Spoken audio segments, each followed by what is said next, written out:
ವಾರ್ತಾ ಭಾರತಿ ಟಾಪ್ 20 ನ್ಯೂಸ್ಗೆ ಸ್ವಾಗತ. ಇವತ್ತಿನ ಪ್ರಮುಖ ಸುದ್ದಿಗಳ ಹೈಲೈಟ್ ನಿಮಗಾಗಿ ಇಲ್ಲಿವೆ. ಮಂಗಳೂರು ಗುಂಪು ಹತ್ಯೆ ಪ್ರಕರಣ ಪೊಲೀಸ್ ಆಯುಕ್ತ ಅನುಪಮ್ ಅಗರ್ವಾಲ್ ಸುದ್ದಿಗೋಷ್ಠಿ. ಕುಡುಪು ಸಮೀಪ ರವಿವಾರ ವ್ಯಕ್ತಿಯೊಬ್ಬರನ್ನ ಸುಮಾರು 30ಕ್ಕೂ ಅಧಿಕವಿದ್ದ ಗುಂಪು ಹಲ್ಲೆ ನಡೆಸಿ ಹತ್ಯೆಗೈದಿರುವುದು ದೃಢಪಟ್ಟಿದೆ. ಪ್ರಕರಣಕ್ಕೆ ಸಂಬಂಧಿಸಿ 15 ಮಂದಿ ಆರೋಪಿಗಳನ್ನು ವಶಕ್ಕೆ ಪಡೆದು ವಿಚಾರಣೆ ನಡೆಸಲಾಗುತ್ತಿದೆ ಅಂತ ಅನುಪಮ್ ಅಗರ್ವಾಲ್ರಿಂದ ಮಾಹಿತಿ. ಮಂಗಳೂರಿನ ಗುಂಪು ಹತ್ಯೆ ಬಗ್ಗೆ ಪ್ರತಿಕ್ರಿಯಿಸಿದ ಗೃಹ ಸಚಿವ ಡಾ ಜಿ ಪರಮೇಶ್ವರ್, ಪ್ರಕರಣವನ್ನು ಗಂಭೀರವಾಗಿ ಪರಿಗಣಿಸಲಾಗಿದೆ. ಸಂತ್ರಸ್ತನ ಗುರುತು ಪತ್ತೆ ಹಚ್ಚಲಾಗಿಲ್ಲ. ಸ್ಥಳೀಯವಾಗಿ ನಡೆದಿದ್ದ ಕ್ರಿಕೆಟ್ ಪಂದ್ಯದ ವೇಳೆ ಆತ ಪಾಕಿಸ್ತಾನ ಜಿಂದಾಬಾದ್ ಅಂತ ಕೂಗಿದ್ದಾನೆ ಅಂತ ಹೇಳಲಾಗಿದ್ದು, ಈ ಕಾರಣಕ್ಕೆ ಆತನ ಮೇಲೆ ಕೆಲವರು ಹಲ್ಲೆ ನಡೆಸಿದ್ದಾರೆ ಎಂದ ಗೃಹ ಸಚಿವ. ಮಂಗಳೂರು ಗುಂಪು ಹತ್ಯೆ ಪ್ರಕರಣ. ಮಂಗಳೂರಿನ ಇಂದಿನ ದುಸ್ಥಿತಿಗೆ ಅತಿಥಿ ಸಚಿವರಂತೆ ವರ್ತಿಸುವ ಉಸ್ತುವಾರಿ ಸಚಿವರೂ ಹೊಣೆ ಎಂದ ಸಿಪಿಐಎಂ ದಕ್ಷಿಣ ಕನ್ನಡ ಜಿಲ್ಲಾ ಸಮಿತಿ ಕಾರ್ಯದರ್ಶಿ ಮುನೀರ್ ಕಾಟಿಪ್ಪಳ್ಳ. ದಕ್ಷಿಣ ಕನ್ನಡ ಉಸ್ತುವಾರಿ ಸಚಿವರು ಈಗ ಎಚ್ಚರಗೊಂಡ್ರು ಅಂತ ದಿನೇಶ್ ಗುಂಡೂರಾವ್ ವಿರುದ್ಧ ಆಕ್ರೋಶ ವ್ಯಕ್ತಪಡಿಸಿದ ಮುನೀರ್ ಕಾಟಿಪ್ಪಳ್ಳ. ವಕ್ಫ್ ತಿದ್ದುಪಡಿ ಕಾಯ್ದೆ 2025ರ ವಿರುದ್ಧ ರಾಷ್ಟ್ರವ್ಯಾಪಿ ಅಭಿಯಾನವನ್ನು ಪ್ರಾರಂಭಿಸಿದ ಅಖಿಲ ಭಾರತ ಮುಸ್ಲಿಂ ವೈಯಕ್ತಿಕ ಕಾನೂನು ಮಂಡಳಿ ಏಪ್ರಿಲ್ 30ರಂದು ರಾತ್ರಿ 9 ಗಂಟೆಗೆ ಬತ್ತಿಗುಲ್ ಎಂಬ ಹೆಸರಿನಲ್ಲಿ ದೇಶಾದ್ಯಂತ ಮನೆಗಳು ಮತ್ತು ವಾಣಿಜ್ಯ ಸಂಸ್ಥೆಗಳಲ್ಲಿ 15 ನಿಮಿಷಗಳ ಕಾಲ ದೀಪಗಳನ್ನು ಆರಿಸೋಕೆ ಕರೆ ನೀಡಿದ ಅಖಿಲ ಭಾರತ ಮುಸ್ಲಿಂ ವೈಯಕ್ತಿಕ ಕಾನೂನು ಮಂಡಳಿ. ದೇಶದ ಭದ್ರತೆಗೆ ಕೇಂದ್ರ ಸರ್ಕಾರ ಏನೇ ತೀರ್ಮಾನ ತೆಗೆದುಕೊಂಡ್ರೂ ನಮ್ಮ ಸಹಕಾರ ಇದೆ. ಭದ್ರತೆ ವಿಚಾರದಲ್ಲಿ ಕಾಂಗ್ರೆಸ್ ಪಕ್ಷ ನಿಮ್ಮ ಜೊತೆ ಇರಲಿದೆ ಅನ್ನೋದನ್ನ ಎಐಸಿಸಿ ಅಧಿಕೃತವಾಗಿ ಹೇಳಿದೆ ಅಂತ ಸ್ಪಷ್ಟಪಡಿಸಿದ ಗೃಹ ಸಚಿವ ಡಾ ಜಿ ಪರಮೇಶ್ವರ್. ಆರ್ಥಿಕ, ಸಾಮಾಜಿಕ ಮತ್ತು ಶೈಕ್ಷಣಿಕ ಸಮೀಕ್ಷೆಯ ಜಾತಿಗಣತಿಯ ವರದಿಯನ್ನು ಪ್ರಶ್ನಿಸಲಾದ ಅರ್ಜಿಗಳಿಗೆ ಸಂಬಂಧಪಟ್ಟ ಪ್ರಕರಣದಲ್ಲಿ ಮಧ್ಯಂತರ ರಕ್ಷಣೆ ನೀಡೋಕೆ ನಿರಾಕರಿಸಿರುವ ಹೈಕೋರ್ಟ್.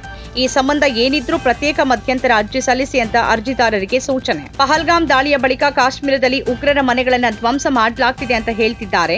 ಹಾಗಿದ್ರೆ ಉಗ್ರರ ಮನೆ ಅಲ್ಲಿ ಇದ್ದಿದ್ದು ಗೊತ್ತಿರ್ಲಿಲ್ವಾ ಅಂತ ಕಾರ್ಮಿಕ ಸಚಿವ ಸಂತೋಷ್ ಲಾಡ್ ಪ್ರಶ್ನೆ. ಆ ತಂತ್ರಜ್ಞಾನ, ಈ ತಂತ್ರಜ್ಞಾನ, ಎಐ ತಂತ್ರಜ್ಞಾನ ಅಂತ ಮೋದಿ ಹೇಳ್ತಾರೆ.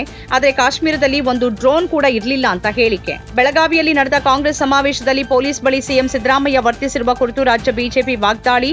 ಎಎಸ್ಪಿ ಮೇಲೆ ಹಲ್ಲೆ ಮಾಡೋಕೆ ಮುಂದಾದ ನಿಮ್ಮ ಮೇಲೆ ರೌಡಿ ಶೀಟರ್ ಯಾಕೆ ತೆರಿಬಾರ್ದು ಅಂತ ಸಿದ್ದರಾಮಯ್ಯ ಅವರನ್ನ ಪ್ರಶ್ನಿಸಿದ ಬಿಜೆಪಿ. ರಾಜರಾಜೇಶ್ವರಿ ನಗರದ ಬಿಜೆಪಿ ಶಾಸಕ ಮುನಿರತ್ನ ಅವರ ವಿರುದ್ಧ ದಾಖಲಾಗಿದ್ದ ಅತ್ಯಾಚಾರ ಹಾಗೂ ಜಾತಿ ನಿಂದನೆ ಪ್ರಕರಣದ ತನಿಖೆ ನಡೆಸಿದ್ದ ಸಿಐಡಿ ತನಿಖಾ ತಂಡದಿಂದ ಬೆಂಗಳೂರು ನಗರದ 42ನೇ ಎಸಿಜೆಎಂ ಜನಪ್ರತಿನಿಧಿಗಳ ನ್ಯಾಯಾಲಯಕ್ಕೆ ಹೆಚ್ಚುವರಿ ದೋಷಾರೋಪ ಪಟ್ಟಿ ಸಲ್ಲಿಕೆ.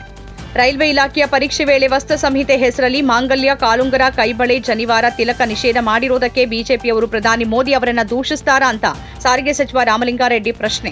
ನಾಪತ್ತೆಯಾಗಿದ್ದ ತಂದೆ, 2 ಮಕ್ಕಳ ಮೃತದೇಹ ನಾಲೆಯಲ್ಲಿ ಪತ್ತೆ. ಶ್ರೀರಂಗಪಟ್ಟಣ ತಾಲೂಕು ಕೆಆರ್ಎಸ್ ಜಲಾಶಯದ ಸಮೀಪದ ವಿಶ್ವೇಶ್ವರಯ್ಯ ನಾಲೆಯಲ್ಲಿ ಕಾರಿನೊಳಗೆ ತಂದೆ ಮತ್ತು 2 ಮಕ್ಕಳ ಮೃತದೇಹ ಪತ್ತೆ.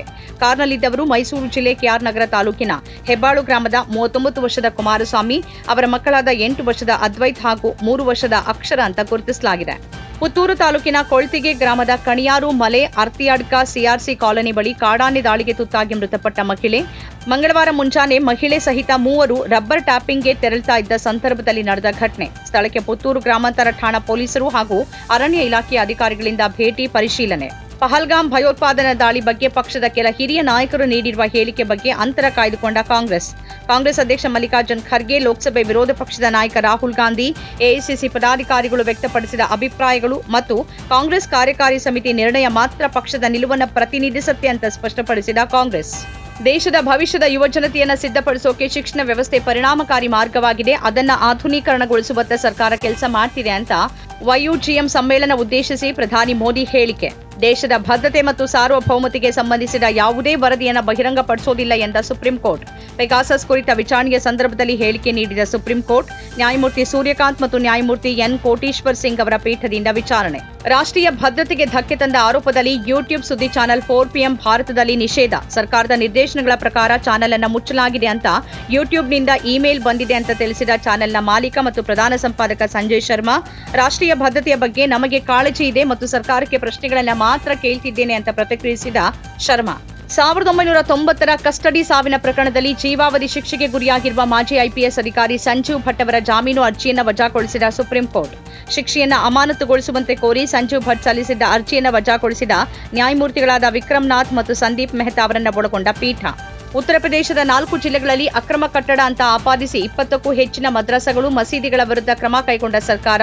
ಶ್ರಾವಸ್ತಿಯಲ್ಲಿ ಮಾನ್ಯತೆ ಪಡೆಯದ 12 ಮದ್ರಸಾಗಳ ವಿರುದ್ಧ ಕ್ರಮವನ್ನು ಕೈಗೊಳ್ಳಲಾಗಿದೆ ಮತ್ತು ಅವುಗಳನ್ನು ಬಂದ್ ಮಾಡಿಸಲಾಗಿದೆ. ಈವರೆಗೆ ಅಕ್ರಮವಾಗಿ ನಿರ್ಮಿಸಲಾಗಿರುವ 32 ಮದ್ರಸಾಗಳ ವಿರುದ್ಧ ಕ್ರಮ ಕೈಗೊಳ್ಳಲಾಗಿದೆ ಎಂದ ಜಿಲ್ಲಾ ಮ್ಯಾಜಿಸ್ಟ್ರೇಟ್ ಅಜಯ್ ಕುಮಾರ್ ದ್ವಿವೇದಿ. ಪಹಲ್ಗಾಮ್ ಭಯೋತ್ಪಾದಕ ದಾಳಿಯ ಬಗ್ಗೆ ಚರ್ಚಿಸಲು ಮತ್ತು ಒಗ್ಗಟ್ಟು ಪ್ರದರ್ಶಿಸಲು ಸಂಸತ್ತಿನ ವಿಶೇಷ ಅಧಿವೇಶನ ಕರೆಯುವಂತೆ ಪ್ರಧಾನಿ ನರೇಂದ್ರ ಮೋದಿ ಅವರಿಗೆ ಪತ್ರ ಬರೆದ ಕಾಂಗ್ರೆಸ್ ಮುಖ್ಯಸ್ಥ ಮಲ್ಲಿಕಾರ್ಜುನ್ ಖರ್ಗೆ ಮತ್ತು ಲೋಕಸಭೆ ವಿರೋಧ ಪಕ್ಷದ ನಾಯಕ ರಾಹುಲ್ ಗಾಂಧಿ. ಪಾಕಿಸ್ತಾನ ಸೇನೆಯ ವಶದಲ್ಲಿರುವ ಬಿಎಸ್ಎಫ್ ಯೋಧ ಪೂರ್ಣಂ ಸಾಹು ಸುರಕ್ಷಿತ ವಾಪಸಾತಿಗೆ ಯಾವ ಕ್ರಮ ತೆಗೆದುಕೊಳ್ಳಲಾಗಿದೆ ಅಂತ ಕೇಂದ್ರ ಸರ್ಕಾರವನ್ನು ಪ್ರಶ್ನಿಸಿದ ಕಾಂಗ್ರೆಸ್. ಆಕಸ್ಮಿಕವಾಗಿ ಪಾಕಿಸ್ತಾನದ ಗಡಿ ಪ್ರವೇಶಿಸಿದ್ದ ಸಾಹು ಅವರನ್ನ ಏಪ್ರಿಲ್ 23ರಂದು ಪಂಜಾಬ್ನ ಫಿರೋಜ್ಪುರದ ಕೃಷಿ ಭೂಮಿಯಿಂದ ಪಾಕಿಸ್ತಾನದ ರೇಂಜರ್ಸ್ ಸೈನಿಕರು ಬಂಧಿಸಿ ಕರೆದೊಯ್ದಿದ್ದಾರೆ.